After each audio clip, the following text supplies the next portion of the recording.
Hello. Hi, Gabe. Welcome Hi. back. Hi. Thank you for joining me again. Thank you. How are you feeling today? All right, I guess. All right. Yeah. Just all right, Gabe? Yeah, I mean, you know, I haven't had a good day in a while. So I'll put it that way. Okay.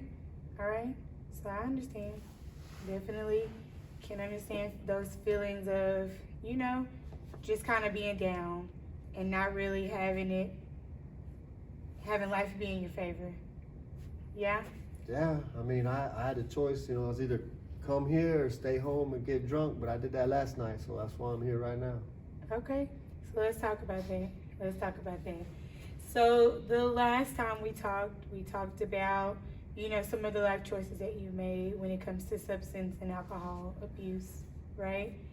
And so we wanted to get a little bit deeper into, just kind of understanding how all of this is manifested within your life. So go right ahead and share if you feel when you're ready. Well, I know it's not good, but, the way I see it now is I come home, I got nothing else left to do. I see the alcohol there. I could watch TV, but I can't sit down for too long. I can't just be there by myself. So, I might as well just start drinking, right? Mm-hmm. And then if, I start drinking, nothing's changed. So I can start drinking, well, I might as well just keep going because that's all I got right now. Okay. All right. I know it's not good. Some days I do better than others, but if I pass out, I pass out. Okay. So, at some point in our lives, we can all say, or I can say that I've had struggles with something in life to where it's kind of held me a little hostage, right? To where I can only see that one thing and nothing on the outside of it because everything is kind of bogged down and that's the only thing that gives you some type of reprieve, right? So let me ask, what kind of led you into the use of alcohol? I've been drinking since I was 14, but I was 20s.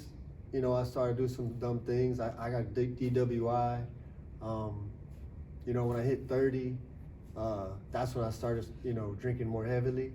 I was married, back then. I guess we were just going out a lot. Almost every weekend we were drinking. Family come over, we drink. We go to somebody's house. I drink 2 or 3 before I get in the car. We get there, it's a party, house party, like almost every week. I guess it just got worse now since, I got divorced, 3 years ago, and it's just, I got nothing. So let's talk about in your 30s. Because you said in your 30s is when the alcohol consumption kind of escalated, right? It took on a form of its own, yeah, so to speak. My tolerance went up, so I drank more. Okay. Tell me some of the things that may have been going on in your life at that time. Like, where do you feel like you were in that time in your life, in your 30s?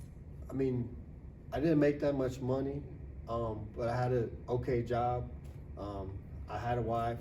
I had kids, so things were good. So if I'm working, like I said, during the week, and I make good enough money to where I could do a little partying on the weekend, that's my time to release steam, and that's what I'm gonna do. If I got nothing else to do but hang out, listen to some music, get a little drunk. Sometimes, I'd wake up and I don't remember things. I don't remember, like, if I fell asleep at 1 a.m. or 2 a.m., I wouldn't remember what happened at 12. But I woke, Well, there's no judgment here. Okay. No judgment here. Party or two in the past. And so definitely understand about wanting to have that freedom, that kind of like that release of the stressors of life and just having a good time with friends and family. All right, so we made it through our 30s. The drinking has escalated, but it's in the space of we're just having a good time. You're just having a good time. It's only on the weekends where there's no work involved, but you still have your family, your friends, and it's a good time drinking, right? Okay, so let's move into our 40s, where we are now, right? Yeah. Give me a glimpse of how the drinking went from weekends to ritually daily. My divorce. Okay. Like I said, I was drinking beer back then in my 30s, 20s, but when I hit 30s, 40s, now I'm in my 40s, I drink whiskey, I drink strong stuff, I drink the good stuff. So, I get something on a Monday, after work, I'll start in on it, I'll probably finish it by Tuesday, and then I go get another one, It helps me sleep at night. I don't like being at home by myself. I'm not a dad anymore, I'm not a husband anymore. I feel like I'm not nothing anymore. So I'm just gonna stay at home, and that's the only thing that makes me feel like, well, at least I'm a man, I guess. But Well, can I stop you there just for a second, Gabe? So you have children with your ex-wife now, right? And so, although they may not be living within the home with you, you're still a father. God bless you to be a father. How many children do you have? I got 2 girls. You have 2 girls. So the Lord bless you in that way to be able to call 2 girls your daughters, and they call you their father. No matter how life has taken a toll on you, or the way it may look right now, you are still blessed in that way, right? And sometimes it's a little hazy. We may not see it. We may not understand how that wave goes, but you are still blessed in that way, right? Yeah. So let me ask you, when we talk about the divorce, and you let me know if I'm hitting on some nails that you want me to kind of back off of a little bit, okay? Because I don't want to take you too fast. I want to go at your pace. Okay. All right? So with your marriage, what would you say are some things that could have been on your part that could have been maybe the reason or that led to the decision of you guys divorcing? And I don't know. It's all her fault mostly. I wasn't doing anything wrong technically. When you say technically, what do you mean? Like, she was the one that said she wasn't happy. She was the one that didn't want to be there. She was the one that, I couldn't do anything right. She would tell me to do one thing and I would do it, and she said I didn't do it the way she wanted me to do it. Did you feel like you couldn't do things right? Yeah, I can't do anything. I couldn't make her happy. I couldn't do anything right for her. And so now it just makes me mad because it just all went to hell. So, since your wife was unhappy and you felt like, well, she felt like or said that you couldn't do things right, do you possibly think you may have taken that on, that I can't get anything right, and so I might as well do the one thing that I can do right? Yeah, that makes sense. I mean, I hate that feeling, but I don't have, now I'm divorced, so now I don't have anything to say, well, I am a good husband. I'm not. I wasn't good enough, but yeah, I guess, now that I'm, I don't have anything, so I'm just coasting. So in those moments of your wife feeling like you couldn't do anything right, give me a scenario of what that looked like. I'll give you a specific scenario. Okay. I'm driving down the road, and I like to look at things when I'm driving down the road. I mean, a motorcycle. I see a motorcycle, I'm gonna turn my head. And she says, stop turning your head. And I'm like, I'm just looking at things, a tree or something, or another car, or something nice, a nice car. I'm not looking at other women or something like that. But she would always say, don't, quit turning your head. And I would just have to stay driving straight like that the whole time.